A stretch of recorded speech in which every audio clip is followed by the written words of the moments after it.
So you're saying one-click AI generated content is not the loophole that a lot of people thought it was. It can work short-term, crazily good. It's not a good long-term strategy. This is the last time that we will talk about Perplexity in this format here. But basically, the winner, you said Grok, but probably also Gemini, right? I think the question is Gemini going to take the spot of OpenAI? Now that's what I call a rabbit hole that we just went into. Sorry about that. No, love it. That's why we do this format. Before we dive in, you're listening to the Masters of Search podcast with me, your host, Niklas Buschner. Each week, I sit down with some of the smartest people around the world in SEO and AI search to bring you their strategies, mental models, and top pieces of actionable advice. If you enjoy this podcast, don't forget to like and subscribe and follow it in your favorite podcasting app or YouTube. It helps us get top-notch guests and create the best possible content for you. Let's dive into today's episode. Claude Cowork is replacing agencies. A Mac Mini is the new must-have for AI enthusiasts. And Bing just gave marketers something Google still hasn't. A lot has happened in the last few weeks, so it's time for a new episode of Malte Landwehr. My guest again is Malte Landwehr, CPO and CMO at Peec AI, one of the leading AI search analytics platforms. Malte is one of the brightest minds in the field, so I want to take all the news, new research, and interesting developments and get his perspective on them. Good to have you on again, Malte. Happy to be here. Nice. What was your highlight in the last 4 weeks? My what? Your highlight. What was the thing that excited you the most? A couple of X and LinkedIn posts from Lily Ray and Glenn Gabe talking about AI content generation at scale, where they said a lot of things that I have also said before or thought before and shared them with, I think, 20 examples of SEOs or GEOs who thought that they click a button in a tool and then publish a lot of content and then it works. And I think it was Glenn who coined this term of Mount AI, where your visibility increases and then decreases and then it looks like a mountain. And of course, once that happens, once you don't rank anymore in Google, you are also not showing up in the grounding process of any LLM-based answer engine. And that more examples for that have been shared. People are becoming more aware. That was my highlight. Also, a lot of people wrote on X like, hey, I've been using certain tool, I'm not naming them here, and my visibility tanked. And then they also showed their internal, like their Google Search Console screenshots. And then other people replied, hey, I used the same tool, the same thing happened to me. So I really hope that people now wake up a little bit and see that some of these shortcuts are only temporary measures. Okay, so you're saying one-click AI generated content is not the loophole that a lot of people thought it was. It can work short-term, crazily good. It's not a good long-term strategy, yeah. And of course, a lot of other things happened, but that one is my personal highlight. Okay, do you remember the SEO heist from Jake Ward? Yeah, I mean, he was one of the first ones to do this, right? Like create semi-content at scale that has, on paper, potentially good quality if you do a checklist, but actually adds nothing to the internet, has zero information gain contribution. And that's exactly the kind of content Google doesn't need, Google doesn't want to index. And if it's not in the search engines, it's not going to end up in the LLMs. So yeah, I mean, he was like the first one who very publicly did this, I believe. I just recently talked to Steve Toth from Notebook Agency. He also runs the SEO Notebook newsletter and the AI Notebook newsletter. And I also talked to him about the SEO heist. And he said, and I think there's a lot of reason to believe him, that Google wanted to set an example when they basically completely de-indexed the causal app website, which was basically the website where Jake Ward put on all the content. And finally, he added that, as you also said yourself, if you look at the content from a checklist perspective, it was okay, but actually the Excel formulas, etc., they didn't really work.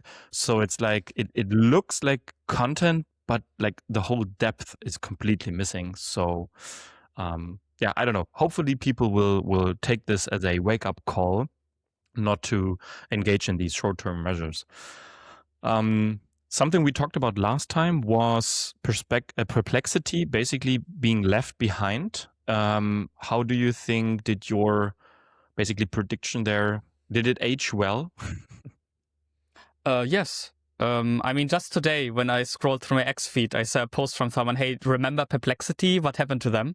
And also I'm preparing for a couple of conferences right now. So I looked at market share data, and Perplexity is the biggest loser among the big search engines and big LLMs.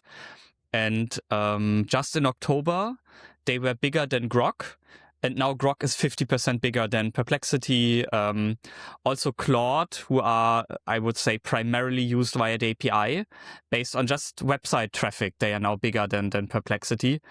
So they are really being left behind. I don't understand why people even talk about them anymore. I think they are not relevant. Okay, then they're once good storytellers still. This was the nail in the coffin for Perplexity. This is the last time that we will talk about Perplexity in this format here. But basically, the winner, you said Grok, but probably also Gemini, right? Taking the spot of Perplexity in some way. Yes, Gemini. I mean, I think the question is Gemini going to take the spot of OpenAI? Because if you look at just monthly active users, they are catching up like crazy. If you look at the actual usage, ChatGPT is still very far ahead, more than twice the size of Gemini, as far as we can estimate usage on the web. Of course, there's a lot of hidden Gemini usage directly in Google Sheets, etc.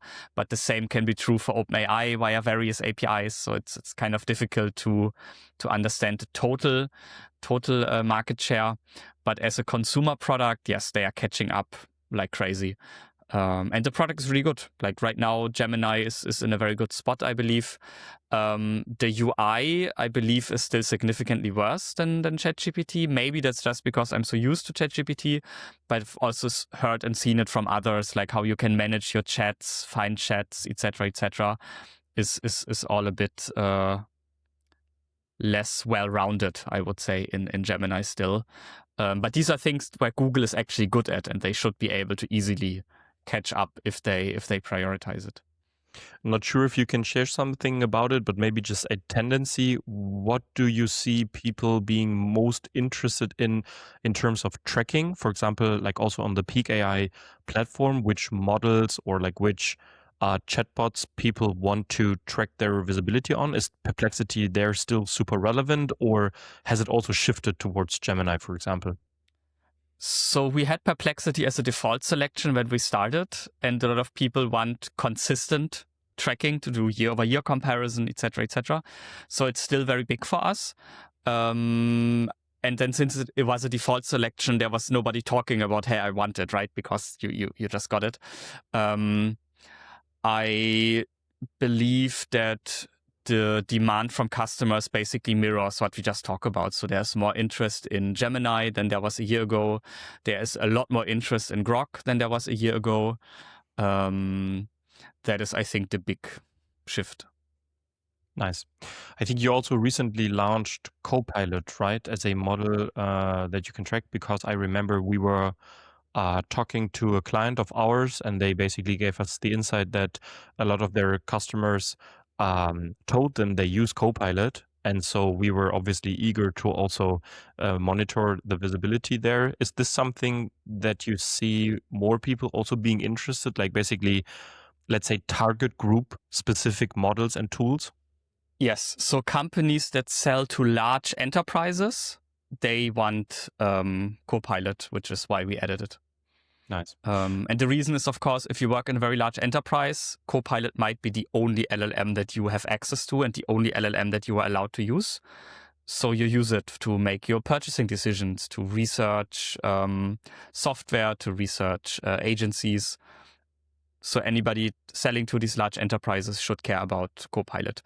In terms of market share, I think Copilot is actually smaller than Perplexity. But Copilot is also very hard to measure in terms of market share, because whenever Microsoft 365 Copilot, formerly known as Microsoft Office 365, formerly known as Microsoft Office. Whenever they do a rebranding, also Copilot is suddenly available under a different subdomain. So it's kind of difficult to keep track on where are all the places where I can access Copilot. But yeah, in terms of total market share, I think Copilot is still pretty small. I know also almost nobody uses it like privately as a consumer LLM, but there are people who do it. Do you think they do this on purpose to like make it hard for people to assess the market share, or is it just something where No, they just don't care. And when there's a redesign, it's brand driven and they want stuff under a certain domain. And if that is called Bing Edge Service.office.com or copilot.microsoft.com or copilot.office.com or copilot.business.office.com, etc. Like, they don't care. They just do it and make my life more difficult when I try to measure the traffic and attribute it. Okay. Please stop doing this, Microsoft. Please don't cause more headache for Malte. But speaking of Microsoft, Copilot, etc., there was another thing that was, I would say, somehow big on LinkedIn and also like in the whole AI search space, considering Bing Webmaster Tools and something they introduced there. Maybe you can enlighten people a little bit that haven't been aware of the announcement. Yeah, so Bing launched a feature where you can see URLs that were used for grounding and you can see fan-out queries. I'm personally not a huge fan of the product for a big variety of reasons, but it seems to be important to a lot of SEOs. I'm a little bit shocked that I think many SEOs have just never looked at fan-out queries at scale. Like, there was no need to wait for Microsoft Bing. You could have at any time looked in the JSON files that your browser is loading from ChatGPT. There are plugins for it. There are tools that extract these, like Peec AI, for example. And they are the real fan-out queries from ChatGPT, which are actually relevant and interesting. Bing does not clearly communicate what they show in the Bing Webmaster Tools. My assumption is it's Microsoft Copilot, Yahoo Scout, which is an LLM chatbot that is officially based on Bing for grounding, and there are probably a couple of other official partners. There are maybe some queries from OpenAI in there if they are still using Bing, which I believe is unclear at the moment. Like, what is clear is they are using Google. That is known and has been proven again and again and again. Do they also still use Bing? I personally have no idea as of today. So maybe there are some in there. But if you look at how the relationship between Microsoft and OpenAI has developed, I kind of doubt that they use an official API. I think if they were to use it, they would just do scraping like they do with Google. And then Bing has no way of knowing that these are grounded, that these are like fan-out queries used for grounding, and has no mechanic to report on them. So I would assume it's just Copilot and Scout. But this is the problem with the data. It's not known. It's unclear. And anybody who ever really cared about Google Search Console data knows how much time you need to invest to actually understand, for example, the difference between the URL and the keyword level data. And I have noticed that even super experienced SEOs often have no idea what the numbers mean because they don't think about what happens if two URLs from your website show up for the same search term.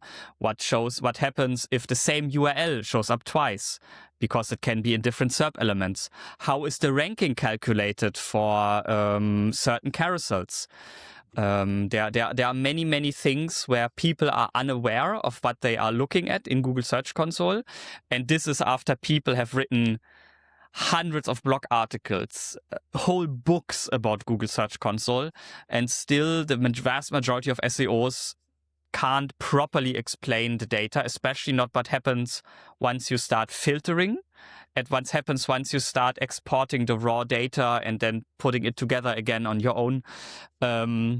So I think it's interesting what Microsoft is doing there. I personally don't find it particularly actionable because I have had access to the ChatGPT fan-out queries for a while now. But it's definitely good that more people are getting educated that, you can find out what URLs are used for grounding, or you can understand what fanout queries exist. Like, this is good education, but in the end, you need different data sources, better data sources than the Bing Webmaster Tools. All right, there's a lot to unwrap here. So first of all, I can 100% confirm I myself spent a lot of time understanding the different dimensions. I remember setting up Looker Studio dashboards and then thinking about what is the difference between the URL dimension and the keyword level dimension with the data from Google Search Console. So let's assume that not everybody listening here has figured this out. So can you explain very simply what is the difference between these two types of data before we go into the Bing topic again and the fanout queries topic again, because there's a lot more obviously here to dig deeper into. Yeah, so the most important thing, I believe, is that the URL level data is normalized per URL, per search, per impression. So meaning that if you sum up all your URLs, you will count certain searches twice. And then with site links, for example, you might actually be counting the same search 8 times. But then on the other hand, the URL level data is complete. Like, you should have every single impression of your website in the URL level data, while the keyword level data is not complete. Some people call it sampled. I believe sampled is wrong because it's not sampling. It is not 100% documented, or it's actually not documented at all what is happening. Based on some things that Google employees have said to some of their business partners, etc., it looks like there's a minimum threshold how often a keyword has to be searched per month until it is reported. It doesn't even matter you have to show up there 5 times, because 5 or 6 was, I think, back in the day, the minimum amount. So you can see keywords where you only had 1 impression, but very, very surely these keywords had other impressions for other websites to reach a minimum threshold. And when I was at Idealo, we even had cases where on one day, supposedly, we didn't have any impressions for the keyword iPhone 15. Maybe that happened. Maybe we didn't rank for a whole day, but we should have seen that in the traffic pattern. So it's very likely that there was an issue on Google's side where for that one day, they classified iPhone 15 as a keyword where people were not seeing data in Google Search Console, which is ridiculous. There are potentially also keywords with higher search volume where something looks like a credit card number or a password, where Google might also decide not to show it. And then, of course, some people might say maybe it's not all about privacy. Maybe also Google wants to take away data from people. So maybe they just have rules that are very likely to not show certain keywords. And then there are things like you have a slider on position 1 that has, 5 elements. All of these are position 1. All of them are counted as position 1. And this is especially annoying if you are in the European Union and you are in one of these DMA compliance mechanisms. So, for example, above Google Maps, you sometimes have these little bubbles of Facebook, Idealo. Those are also counted as position 1 impressions. They have a click-through rate of 0.0001% or something like that, but they mess up your position 1 CTR if you start filtering. Or then when you have the sidebar on the right on desktop, you actually first count the left sidebar and then the right sidebar. So if you have a link in the knowledge graph, that can be position 16 on the first page. That can also really mess up your reporting. Just for the data foundation. And then when you start filtering, just do simple filters like all keywords with your brand name and all keywords without your brand name. And those might not even add up to 100%. Then you can export the data. Or you can call it via the API. But in the API, there are empty entries. And sometimes you have a whole page of empty entries. And then on pagination 53, there's another little bit of data coming. You need to find that out. Or you can do lots of searches and filtering on the API to get out more data.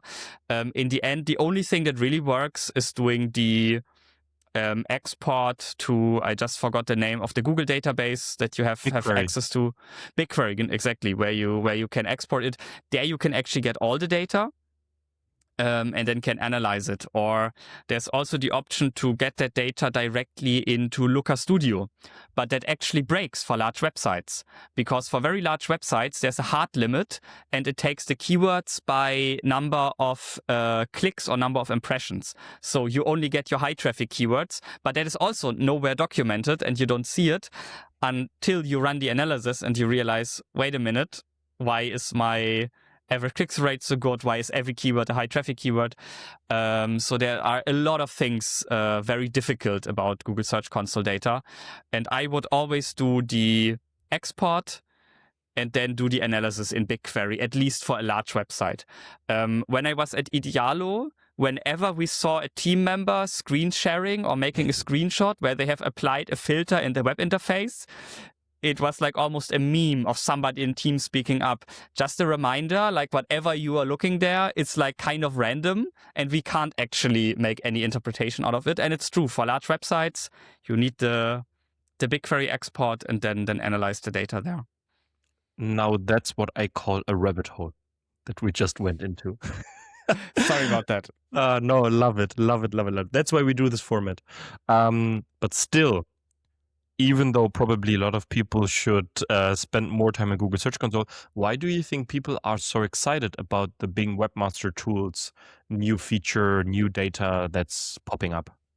Because it has not been accessible for them previously. Like, not everybody has access to fan-out queries from ChatGPT. I mean, they could. It's not difficult, but they never bothered or never were given the tools to do it. And now you see fan-out queries for the first time. And hey, of course, that's exciting. I would be excited as well. Or they have never looked at which of my URLs are actually being used for grounding, which you could, to a certain degree, estimate based on your log file analysis, or you could look in the sources in ChatGPT, or could use a software like Peec AI. And if you have never done that, again, seeing these are URLs that were really used for grounding, like this is the truth, this actually happened, Bing says so, I think that is exciting, and it's very easy to trust the data. If you have never looked at any GEO, AEO, AI search tools, of course, getting the data from a trusted source like Bing is easy. Like, you know it's correct. I mean, you actually don't know what it is, so it's very easy to say it is correct. But if you don't care very deeply about how data is defined, where it's coming from, what it means, then it's very, very easy to trust Bing, just like it's easy to trust the Google Search Console. And do you think Google will follow? I think Google has very few incentives to do so. I believe this is a decision that's made by some regulatory compliance and lobbying team at Google to decide, do we need to offer this to make some stakeholders happy? Based on the current US government, I don't think it is needed, because right now Google is protected from the European Union. It's not possible for the European Union to level any fines against Google, at least not realistically. But in the future, this might change, of course. Okay. Let's dive a little bit deeper into fan-out queries, because you already mentioned it, and I saw that you did some very interesting research on them that is, I would say, particularly relevant, at least that's my interpretation, for non-English markets. So what did you find there? Yeah, so it wasn't me finding this. All of this research at Peec AI is done by Tom and Tomek, two of my team members. And in this case, what we found out is that when you write a prompt in German with a German IP address, very, very likely one of your fan-out queries is going to be in English. It's usually the second fan-out query. And they, of course, then also pull in English-speaking websites as sources. And we tested this for a bunch of different languages. And between 60% and 90% of the time, or at least one of the fan-out queries is in English, when the prompt itself was not English. From anecdotal evidence, I think for the e-commerce fan-out queries, this value might be even higher. But it's only anecdotal evidence. I haven't analyzed it. And yeah, this is interesting, of course, right? Because it means that even if you are a German-speaking brand that only sells to German-speaking people in Germany, whatever is written about you on the English-speaking internet is relevant. And first of all, let's talk about maybe also why it happens. The honest answer is we don't know. One hypothesis is there is just more English-speaking content on the internet, and it makes sense to do it. And I think for many topics, that's actually true. If I ask in German, I don't know, what's the capital of the United Kingdom? How tall is the Eiffel Tower? These are things where this information is more often available in English than in German. Another hypothesis is that English is a very token-efficient language. So if you express something in English, it's generally a lot shorter than the same thing expressed in German or Turkish or Thai or many, many other languages. And this also translates to a lot of token efficiency. And of course, many of the models we are using in Europe, they are trained primarily on English-speaking content by English-speaking data scientists. So even if you prompt in German, sometimes all the reasoning is happening in English. By the way, with the Chinese models, it also sometimes happens that they start reasoning in Chinese when you ask questions, and then it's weird because you look at it and you don't know what's going on anymore. So it's unclear if it's intentional, if it's a side effect of something, but it is happening. And what does it mean for me as a brand? It means I should not be surprised if I see English-speaking sources, and I need to be aware that whatever is written there about me is relevant. And it gives a huge advantage to brands coming from English-speaking countries who are internationalizing, because, like, imagine you have a big footprint in the US and you come to Germany. You have zero footprint, usually. It's an uphill battle. But now in LLMs, if one fanout query is English, you have a huge advantage actually, because for, let's say, 1/3 of the fanout queries, or 25% or whatever, you are already there because you already have the English-speaking content and you're dominating. So I think it's huge advantage, especially for US companies, because when we say English-speaking internet, it's the US-centric internet at least. Huge advantage for them, huge problem for pure local players. Like somebody like Audi will not suffer because they also have English-speaking content about Audi already. But a pure local brand that is competing with international brands has a disadvantage, because they don't show up in the English fanout queries, most likely because they don't have content for it. And would you recommend a pure local player that has only published content in German now to maybe look at the most important pages, whatever this means, like let's say rankings, let's say traffic, let's say conversion impact, whatever we might find meaningful, and then creating basically English versions of those just to make sure you get a better coverage also by these English fanout queries?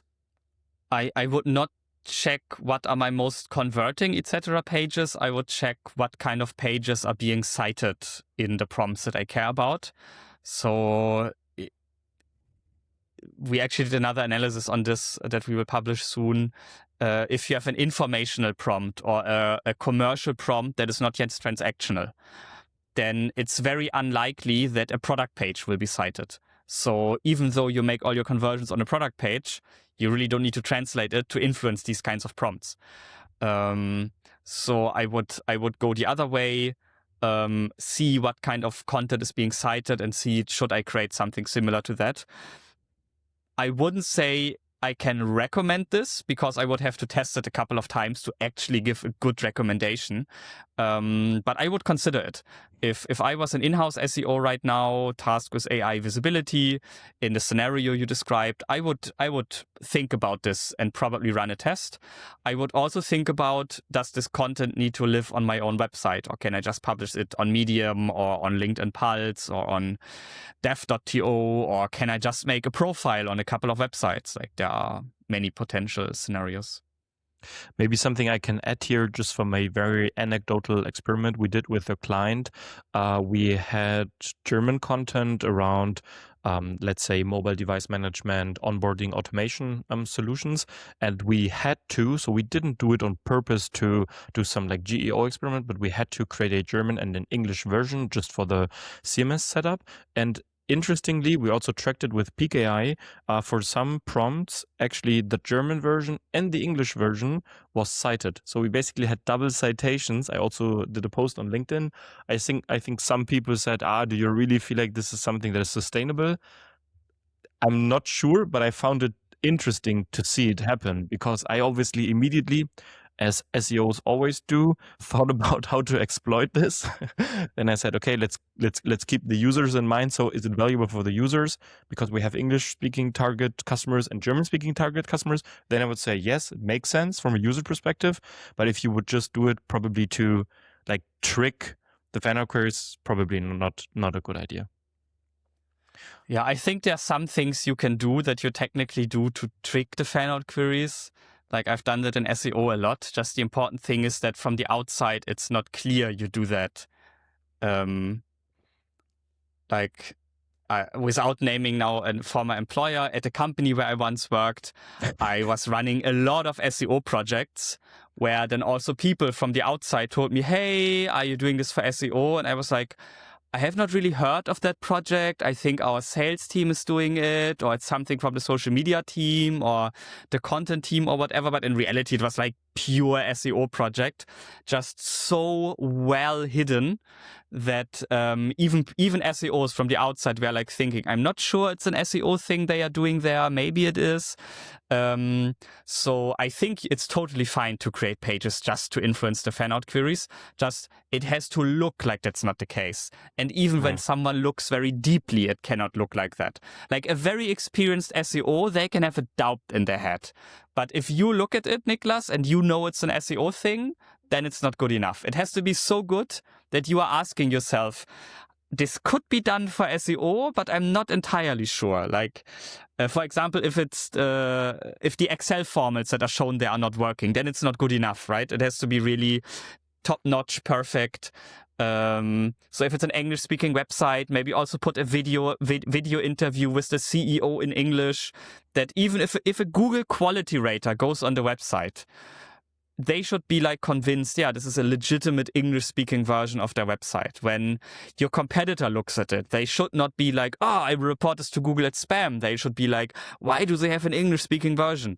When a journalist who hates you looks at the website, they should not be able to find anything sketchy about it. That is how good you have to hide your SEO measures, in my opinion, on very, very large websites where most of my SEO experience is. But I wouldn't say you can't do it just to influence, like just do it. I've done so many things around cloaking, adding content, hiding content that I, in the end, did just for SEO. That sometimes also turned out influencing conversion rate and stuff like that.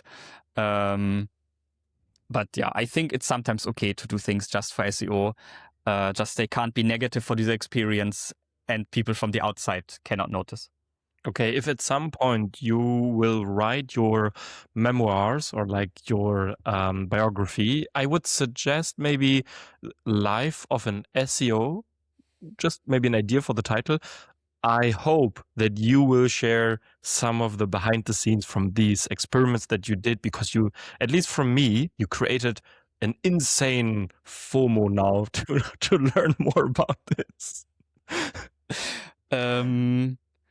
As long as any of my customers or former employers exist, I will take these secrets with me. If some companies cease to exist at some point, maybe I can talk about things. But I will never write my memoirs. Never, ever. There's no scenario where I would do that. Okay, now, insane bridge. Maybe you should let Claude Cowork or OpenClaw write your memoirs. I want to have a little clap sound effect now introduced here. No, just kidding. In the last 2 weeks or I think it's not 2 weeks. Like in the last, I would say 4 to 6 weeks, at least for not the AI nerds on X. I think most of the listeners here are not on X all the time. There are 2 new kids on the block. One is Claude Cowork and one is OpenClaw. Have you tried both yet? I have not. I wish, like, I have this itching in my fingers to buy another MacBook and to create a new virtual credit card and to just install OpenClaw and give it access to this credit card. But I currently work 70 hours a week on Peec AI, and I have zero time for distractions. So no, I'm not working on them. I have some coworkers looking into both. At some point, somebody will sit me down and tell me, Malte, I know you're almost 40 now, but you need to change how you work and give me a quick introduction. But right now, I just lack the time for it, unfortunately. But I would love to. And do you use something else, like not Claude Cowork, but then maybe Gemini or OpenAI, whatever, for like your own daily AI companion or AI driver? Yes, like my main tool is ChatGPT, just because it works well for my private and business use cases. I have more and more business use cases that I move to Gemini because it's sometimes just better. And I use Manus a lot. Oh, yeah. I think this month alone, I upgraded my Manus account 5 times because it's really powerful for complex multi-step tasks. Okay. Can you share one example for people to have a better like visual imagination of it? I mean, very complex research, for example, where you need to sift through, 500 documents, and only the first 5 documents will then tell you what are the next. This is something where already Gemini is so much better than OpenAI, deep research. But then something else for Manus is, if you don't have the biggest subscription to SimilarWeb, then the Manus skill for SimilarWeb actually gives you access to a lot of SimilarWeb data. So you can give us 100 domains and say, give me the traffic that these websites had in Germany last month. Or just conduct very, very deep research and then prepare a text or a briefing or something like that. Okay. For example, if I had not forgotten about it, I would have given Manus the task to create a briefing for me for this episode. I did it last time. I forgot to do it today. Yeah, no worries. I mean, this is why I'm here doing the heavy lifting. And again, a reminder for everybody from last episode, if you have positive feedback, please send it to Malte. If you have any negative feedback, send it to me. So Malte keeps being super happy and super engaged into doing this, just as a quick favor you can do me. Now let's talk about something that has been announced very, very recently on the day that we are recording this here, which is a huge funding round for, I would say, a competitor or maybe just a tool that operates in the similar space as Peec AI, which is Profound. They announced a $96 million Series C at a unicorn valuation. Do you have thoughts on that? Of course, I have thoughts on it. The question is, what are my thoughts that I can mention publicly? I always like that you take my question and then turn it into an even better question. I mean, they are a competitor, of course. Like, they were the first one who started. They always say they started 18 months ago based on the founder's LinkedIn profile. I actually think they started 24 months ago, but not sure. So they have a head start versus everyone else in the space. And they have been very aggressive in terms of their evaluation and raising money. And if you logically think about it, building an AI visibility and AI optimization tool cannot be enough to justify that valuation. Like, nobody invests at a 1 billion evaluation because they hope the value climbs to 2 billion, right? That's not how venture scale investing works. And this was a VC. This was not like a private equity buyout or something who might be happy with the 2x. So if you look at then what they also announced, which is their what they called agents, which to me is a workflow builder, like N8N in a more expensive version. The only reason they can justify that valuation is if they either replace marketing employees or replace agencies or automate significant parts of the marketing stack. I'm not saying they are doing this. Like, I have no knowledge of that, or if I did, I could not speak about it. But the only thing that logically makes sense to me is that their story is actually a lot more than AI search. And I think they will actually become less of a competitor because of it. I think they need to take on, at that evaluation, probably not even SEMrush is a relevant competitor anymore for them. They need to take on Salesforce Marketing Cloud, Adobe, these kinds of players. Otherwise, the evaluation and the amount of money they raised makes no sense to me. Like, they have Profound has more open jobs right now than we have total employees. And I believe we are also, based on team size, the second largest in the space. Their marketing team is, I think, 8 people. They communicated today. We built our product with less than 8 people in the whole company, and that includes interns. Like when I joined, there were less than 8 people. Or when I signed, there were less than 8 people. I think when I joined, there were 8-9 people. So yeah, very, very, I mean, just also if you compare to current SEO companies, some of them are probably at $1 billion evaluation if they were to be in the venture game, or if anybody would still invest into them. But the only company that actually reached unicorn status as an SEO tool was SEMrush. And of course, Ahrefs would be there if they were a venture-funded business. And probably 7, 8, 9 years ago, brightest was there. I don't think brightest is a unicorn nowadays, because where's the growth? I also don't think any of the other players in the space are at unicorn status. So yeah, it's a crazy high evaluation, but it shows how bullish people are on the space, how much change people expect to happen in the organic marketing space. And do you think, because there was a comment on LinkedIn that I read today about the funding announcement that I found interesting, where someone said, I think this, so I'm quoting or paraphrasing, I think this will help create more trust in the whole AI search industry. Do you also think that this is something where you can see a connection of like these big funding rounds creating more trust? Among enterprise buyers, yes. Among very small companies, I'm not sure. I think there might even be a bit of a negative reaction to so much VC funding, yada, yada, yada, especially in Germany. Less so in the US, where people are much more open about VC funding and have more understanding that it's the only way to build a software company in a competitive space nowadays. But in Germany, I'm not sure that it actually leads to more trust. Also, we don't know what Profound will do with that money. And without any judgment, Profound is the only company I know that has repeatedly deleted the research that they previously published from their own website.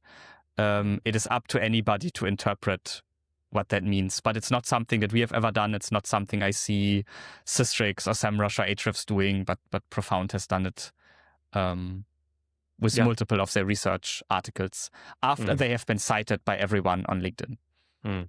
I feel like the part you're stressing about the research, I also noticed that a couple of companies, not naming any names, but definitely not Peec AI, where on this one I want to be very clear, they did research, but I feel like it was just marketing narrative with a sprinkle of some data analysis and a sprinkle of some here and there, and it was just labeled as research just to push the narrative, right? It's something that has become way more popular over the last years. Yes, I'm also seeing it a lot, especially from US-based competitors of ours, doing sometimes an analysis on something like 10,000 chats, which is like anecdotal evidence, I would say. Like, you could have an intern label 10,000 chats. Like, it's not at any way deep relevant data. And we usually try to run our analysis on significant larger amounts of data. But even then, it's always a challenge to normalize the data, make sure it's actually representative, because we don't have prompt volume. We don't have 100% representative real user prompts, right? Like there are all these challenges in the GEO space. And I think when you do research, you need to acknowledge that. There are players who might decide to ignore it and just publish anyways and say, this is how it is. Malte, it has been insanely insightful again. Thanks so much for taking the time. Already very much looking forward to the next episode. For people listening or watching, if you have any questions or anything, please put it in the comments somewhere, no matter where, YouTube, your LinkedIn comments. I think podcasting apps you can't comment. If you have positive feedback, send it to Malte. If you have negative feedback, send it to me. Other than that, Malte, already very much looking forward to the next one. Likewise. And you should probably tell people who have positive feedback to give you a rating on Spotify or something. Yeah, I added a prequel that will go before our talk, where I have the call to action. God, I'm in marketing for 13 years and now I can't come up with the word call to action. I have a call to action to like, subscribe, leave a comment, blah blah blah. So, but very very kind of you to think about that. So yeah, thank you so much. Thanks. You. Bye bye.